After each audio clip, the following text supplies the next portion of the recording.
it's one thing to say that global warming is occurring. Okay? It's one thing to say that it's occurring, and it's another to say that humans are causing it. Okay? So we really need to separate out those two questions, those two issues. There is proof that global warming is occurring, and that global warming in turn is causing a massive change in our climate. Our climate is just the average weather conditions. You know, weather is what you get, climate's what you expect. Okay? Climate is the average weather conditions. It includes precipitation, it includes rainfall, snowfall, it includes temperature, and you know, it's all the elements that make up our weather and our climate. So, and climate is the average, and weather is what you get. Now, the proof that we see is we see rising sea level, a dramatic increase in sea level, flooding of islands in the Pacific, higher temperatures in the ocean and the atmosphere. We're seeing more violent storms, melting glaciers. There's definite indication that the planet is warming. It's almost inescapable. The conclusion is almost inescapable. The climate change, global warming and climate change are occurring. Absolutely. But we can't just mistake the symptoms, and these are symptoms of global warming, for proof that humans are causing it. And here's a positive proof of global warming. I picked this up off the internet the other day. Okay? Now, when I talk to a lot of people who think that global warming, this whole thing is just bunk. Certain political candidates and so on.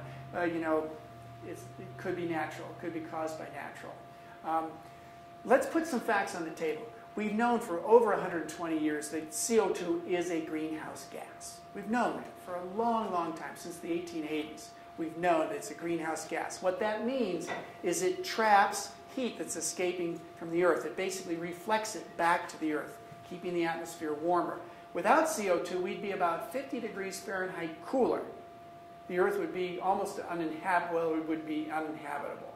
So it's a vital component of our atmosphere. It makes the planet habitable. So we've known that for a long, long time. There's no question about that. Some of the proof that we've seen that humans are the cause of this is that the rising CO2 levels in the atmosphere, the graph I showed you earlier that shows rising CO2 corresponds with rising temperature. Okay? So that's not proof positive. Correlation does not necessarily mean causation. Just because you have rising CO2 doesn't necessarily mean it's the cause of the increased temperature. But it's another piece of evidence. Another piece of evidence to suggest that, yeah, well, maybe this is occurring. Question of that. Do you have any data that contrasts current global warming with past global warming? I'll show you some data. Like over the past 20,000 years? We're going to look at natural factors that contribute to it. So I'll get to that just shortly. Okay. Now, there's also a correlation. There are historic measurements of carbon dioxide in the atmosphere, methane, which is another greenhouse gas, and temperature to show a very strong correlation. There's a very strong correlation between rising CO2, rising methane, and rising temperature. There are also computer models that predict changes that have been occurring, and a lot of people are skeptical about computer models of climate because climate is an extremely complicated or complex system.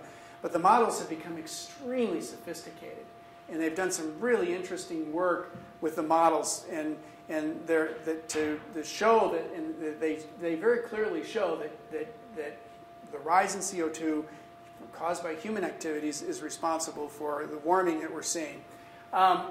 There's also a lack of evidence of other causes. This is the one that to always remember. People say, well, climate can be influenced by other factors. It can be influenced by changes in the Earth's orbit. The Earth's orbit can change so that the Earth may be closer to the sun. It can be the tilt of the Earth can change. Solar output can change. The amount of energy given off by the sun can change. So all these things can change. But the fact is, there's no evidence that that's occurring right now. And I'll show you some real interesting data on that. This is one of the computer models. This I find extremely intriguing data. Now what we've got here is the black line is actual temperature increase. This is actual physical measurement of global temperature in North America, in Europe, Asia, Africa, etc. Okay? The blue line, what they've done with this is they've taken data on natural factors that affect climate, like the tilt of the Earth, solar activity. They plugged it into the computer and they said to the computer, all right, tell me what the temperature of the Earth should be given these factors. Okay? And the blue line says, given natural factors, this is what you'd expect for average temperature. That's the blue line. And they plug into the computer then the anthropogenic factors, the things that, human activities, deforestation, burning of fossil fuels, methane production, etc., etc., etc. And this is what the computers predict, the models predict. And you can see there's a dramatic correlation between what the models predict and what's actually occurring. Again, it's not proof positive, but it's a strong suggestion that the rise in temperature, which you're seeing here in black, is caused by human factors. Now here's to me, one of the most compelling bits of evidence. There's a lot here.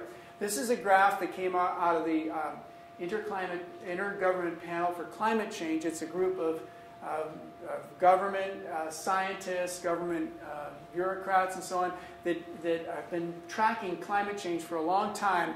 And what they've done is they've looked at factors that cause radiative forcing. That's basically just a fancy term for factors that either cause the Earth to warm or to cool. Okay?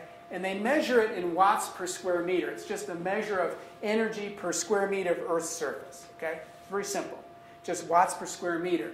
And what they've done here is they've looked at all the human factors, like greenhouse gases and ozone, both stratospheric and tropospheric ozone. They looked at all these things that are humans influence, all these things that we influence, and to determine whether they're increasing the temperature or decreasing it. And surely you can see that human activities are causing the temperature to increase. They're causing radiative forcing. They're causing the Earth to heat. They add all these up, and there's certain things that we're doing that are causing the planet to actually cool. But when you get done with it, this is the radiative forcing. When you add all these up and then subtract the things that we're doing that cause the planet to cool, this is the radiative forcing that we're getting.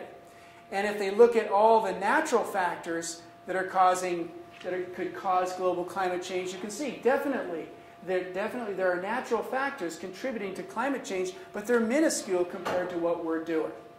Okay? Very compelling evidence. Both natural and anthropogenic forces are at work, but by comparison, the warming that we're seeing is largely caused by humans. Okay? Largely caused by humans. All right. So the good news is that a lot of people understand that climate change is real and that humans are causing it. The question we always have to ask is, are we a little late in coming to this conclusion? Now, efficiency and renewable energy can help us reverse these trends. Climate change isn't just an environmental problem. It really is a social problem. And it is an economic problem. It's causing enormous economic problems. It can help us reduce the number and the severity of storms. It can save us billions of dollars a year. I have very little patience for politicians who say we can't do anything about climate change because it's going to hurt our economy. Let me tell you this, we're getting hammered by climate change now. We're spending billions upon billions of dollars every year as a result of the disasters caused by climate change. Protecting ourselves from climate change can save us enormously. And if that's not enough, we've got another problem looming here in the works. And those are oil and natural gas supplies.